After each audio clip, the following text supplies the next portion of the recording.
Hello and welcome back to the third rail.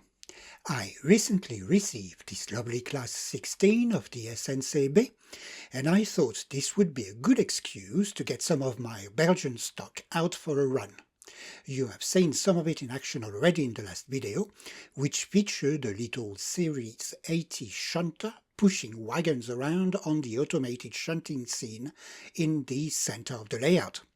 So it won't be moving today. I think it's earned a break, and it is also too fast to operate at a realistic speed with the other locos I will use on the main line. Back to the Class 16 I just acquired. It is a Märklin product, of course, model number 3163. It was launched in the 1983 standard catalogue and formed part of the general program until 1988. The final production run was sold in Belgium only in 1989. It is a nice little model. It was described to me as being in a good use condition. As such, it does have a few minor blemishes here and there, with a few spots where the paint has rubbed off, probably due to handling. But this is nothing major. Technically, it's been very well looked after. It ran well out of the box and didn't require anything more than a couple of traction tires and a bit of lubrication. A perfect match for this model would be a rake of orange Eurofima coaches issued by Märklin a bit later in the catalogue, and I have assembled a consist with a few of them, which you can see now behind the locomotive. Very late 70s, early 80s, isn't it? Right, let's send the train on its way. Look at the ease with which it is pulling this long train. Beautiful. We're going to send it around the main line to check everything is okay. And while it is on its way, I will plug a small ask. Channel traffic is usually slowing down for a few months starting late spring each year, so that would be now. It is difficult to compete with sunny weather, I guess, but whatever the reason for the seasonal dip in views, it is a time where likes count even more than usual on YouTube. So if you enjoyed my content and would like to support the channel, I would greatly appreciate if you could give the video a thumbs up. It won't cost you anything, and will help the channel, if not increase, at least maintain its visibility during the summer. You might even consider subscribing if you haven't already done so, which would also help a great deal. Many thanks in advance. Now, let's go back to our train. We have reached the ramp now, and I think it should be a pretty effortless affair based on how the locomotives performed so far. The transformer is at around 120, so we're going to see a bit of deceleration, but there is no problem at all. The locomotive isn't struggling. No surprise really with 4 traction tires.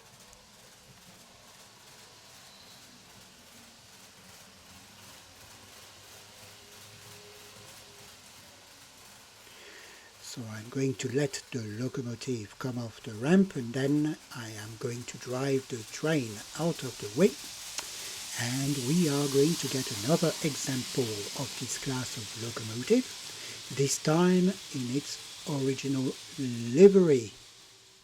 There it is. It's blue and it's got a different running number. This is Märklin model number 3152, produced between 1980 and 1989.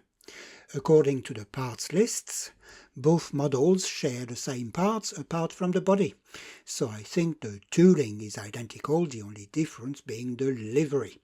But I might have missed some details on the body, who knows. This locomotive is pulling a rake of Belgian sleeping cars. Let's call this a holiday train. I'm pretty sure this is totally non-prototypical, but it's been a long time since I last used these models, so consider this a pure indulgence from my side. I think most of the coaches were export models, apart from the last one in the rake, the green one. I have put links to consist information in Model Railroad Collector Wiki. which you'll find in the video description. In there you'll be able to get the references for all models used this week. So let's send this train on its way, and let's assume it is going south. The train is a bit heavier than the previous one with all these tin plate coaches, but this doesn't seem to be a problem. Oh, it's so nice to see these coaches on the move too. I really should get a few more of them to do a more prototypical train. So it's maybe something for later once I have completed the collection.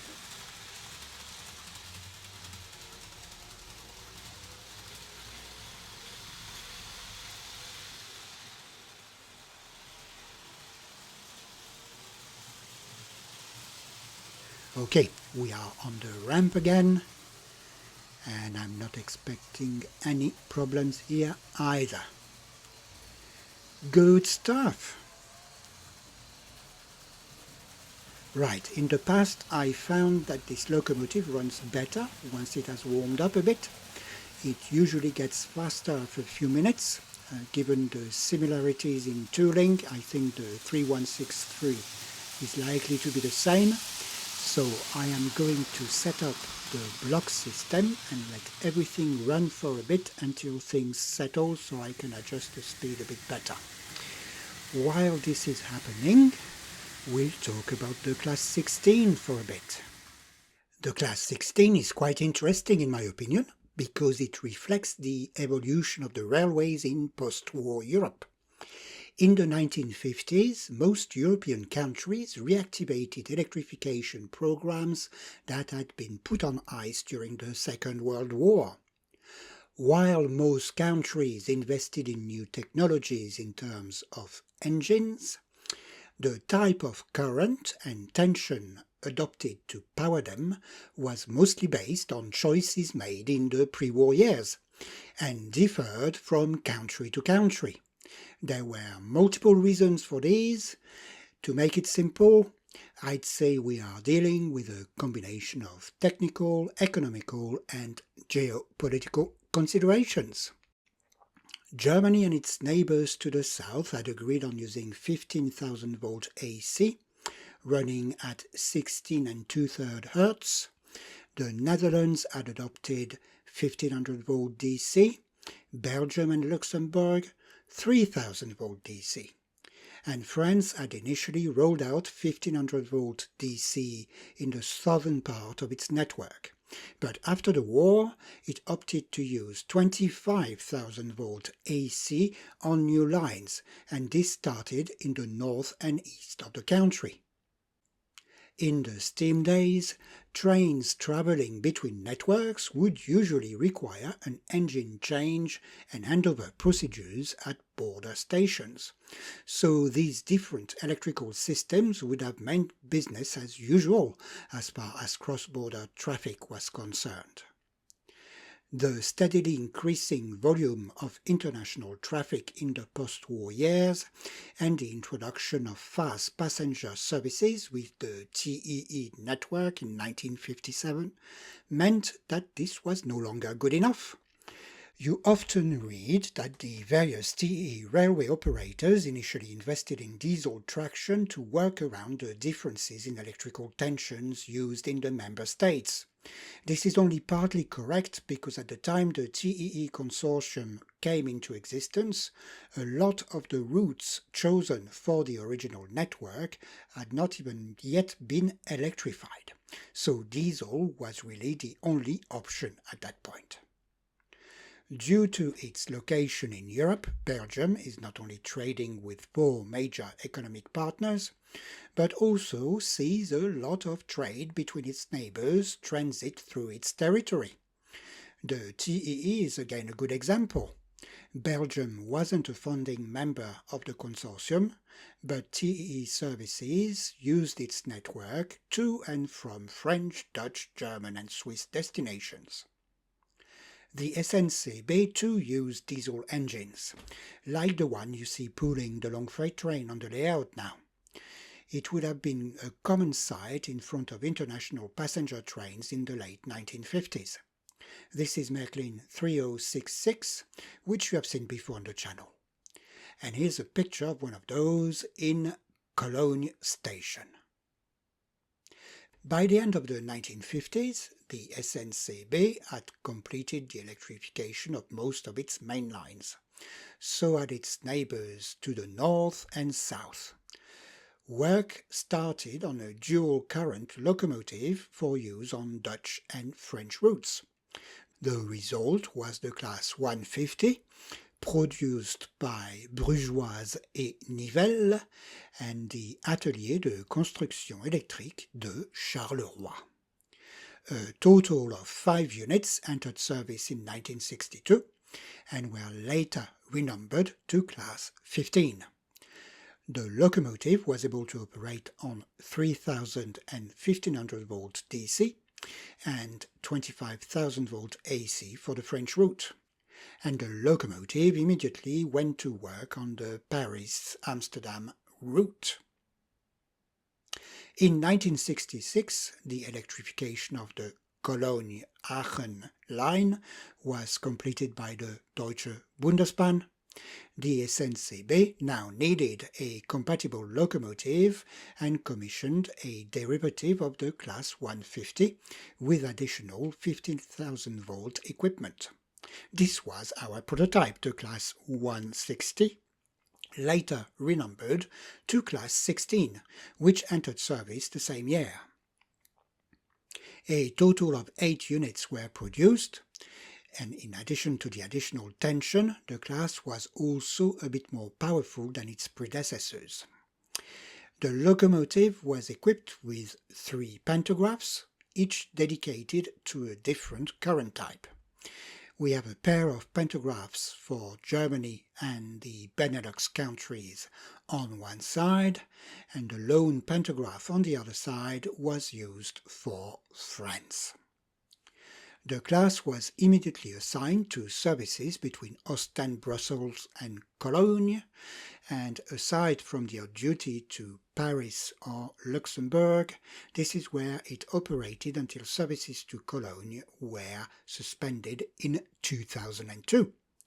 The class was then used on rush hour services on and off until their final withdrawal from service in 2010.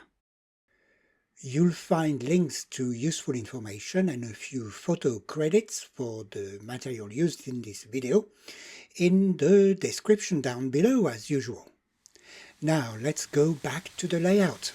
Everything should be nice and warm now. One last bit of trivia before I hand over to the trains.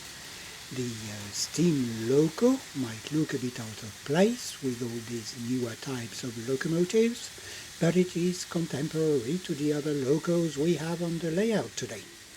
In 1966, as the Class 16 entered service, you could have still seen the Class 64 in parts of the Belgian network. They were ex-Prussian P8 locomotives Belgium had received as war reparations after World War I. The model on the track is Märklin 3086. I'm not sure the wagons are very realistic, but that's the only thing Märklin offered at the time. I don't think Belgium ever received any German Thunderboxes after World War II, but the luggage van might be one of the few it did receive. The last Class 64 left service in 1967. Okay, it's time to hand over to the trains now. I hope you enjoyed the next few minutes of traffic, hopefully enough to like the video and maybe hit the subscribe button. Many thanks for staying with me that long, and bye for now.